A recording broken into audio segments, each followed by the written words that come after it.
Good evening. This is Tuesday, September 16th, 49 days until the 2008 presidential election.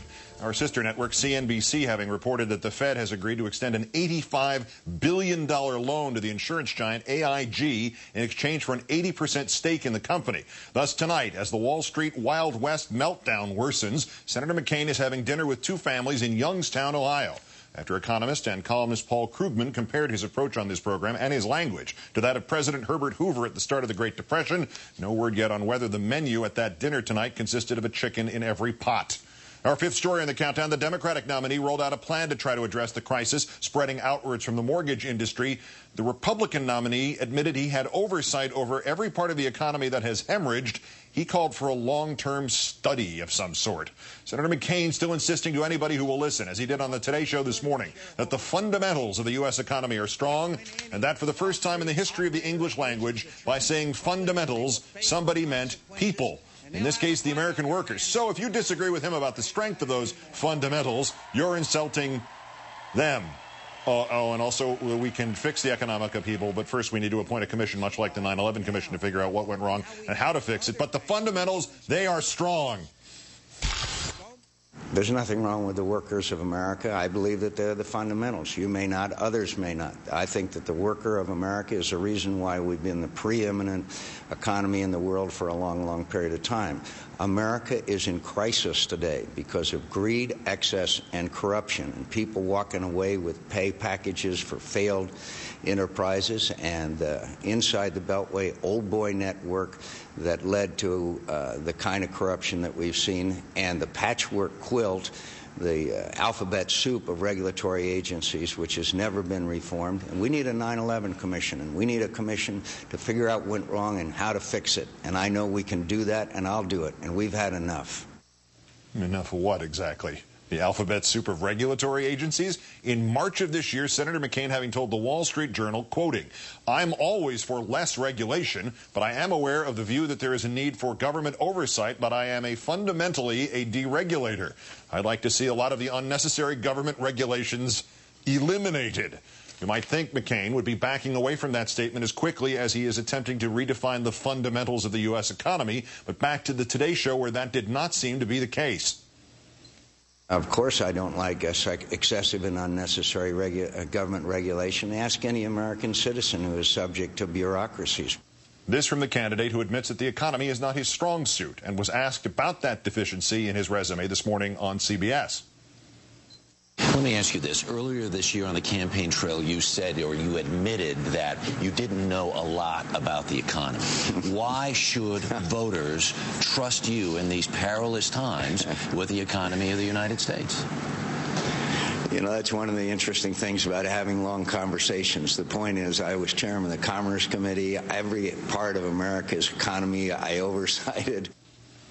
He seems to actually be taking credit for the lack of oversight, which would seem to be the problem here. Fact, a decade ago, Senator McCain having attempted unsuccessfully to push through a moratorium on all federal regulations. Fact, the man who drafted McCain's current economic policy, former Senator Phil Gramm, in 2000, having authored a piece of legislation called the Commodity Futures Modernization Act, which kept derivatives and much of the high-end investment market off limits to regulators, helping to induce this current crisis. Fact, Senator McCain having yet to cite a single specific way in which he would fix the current crisis, and according to him, we haven't yet figured out what went wrong.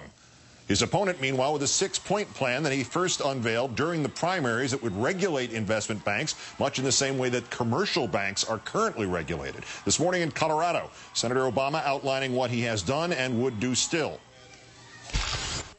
In February of 2006, I introduced legislation to stop mortgage transactions that promoted fraud, risk, or abuse. A year later, before the crisis hit, I warned Secretary Paulson at the Treasury and Chairman Bernanke of the Fed about the risks of mounting foreclosures and urged them to bring together all the stakeholders to find solutions to the subprime mortgage meltdown. Senator McCain did nothing.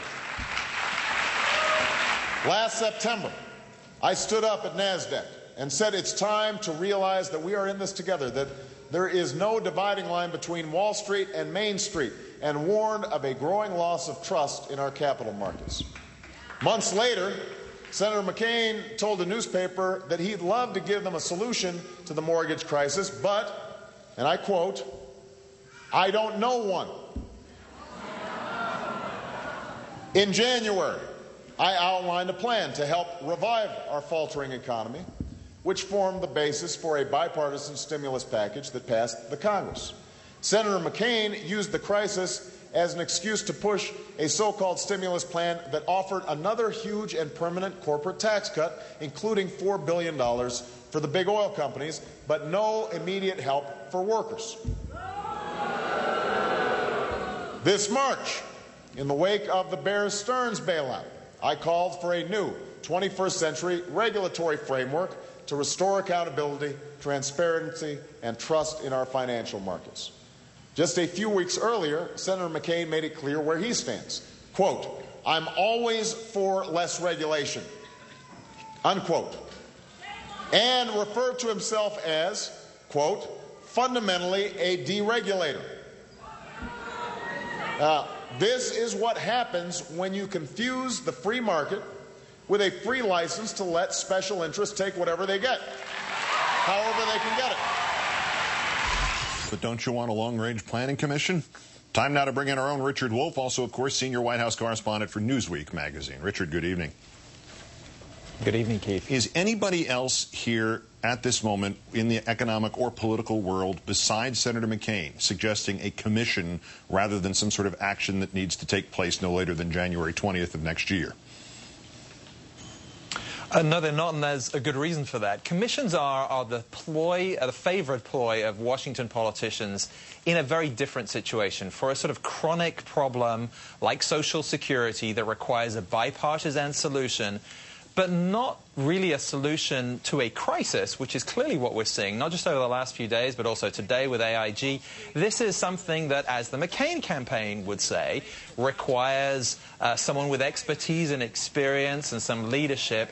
The problem is that a commission is typically used to kick a situation down the road and isn't for an immediate crisis. And that's what's the sort of conflicted message about throwing out a commission idea into the middle of all of this. That's sort of inside the Beltway old boy network kind of thinking on this, I suppose. Is this actually, besides that kind of kick the can down the road thing, could it also be a cover for somebody who's representing a part of the nation, if you will, that would favor no changes and certainly no more regulation of business?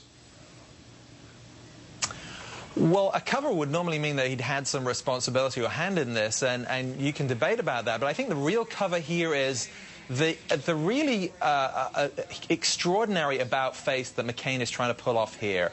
His instincts, his record have all been, as he said before, to deregulate, to relieve the regulatory burden, to be Reagan-esque, laissez-faire, and not to impose what he talked about today. Tighter rules, more oversight, more accountability, and most extraordinarily of all, this populist tone about curbing executive pay, excess executive pay. Now, this is a candidate who just a few weeks ago couldn't define what rich was, and yet today he's saying that they can define what excessive executive pay is. That would require legislation, oversight, and intrusion into the affairs of corporations that I don't believe any Republican or even any Democrat in recent memory has ever proposed. So how you square all of this stuff up, his record, his instincts, with what he said in the last couple of days, you need a commission just to figure that out. How does it square up with the role of Senator Graham in this campaign and in having authored that legislation that did away with much of the regulation that used to exist to prevent things like this? I mean, the plan he wrote is still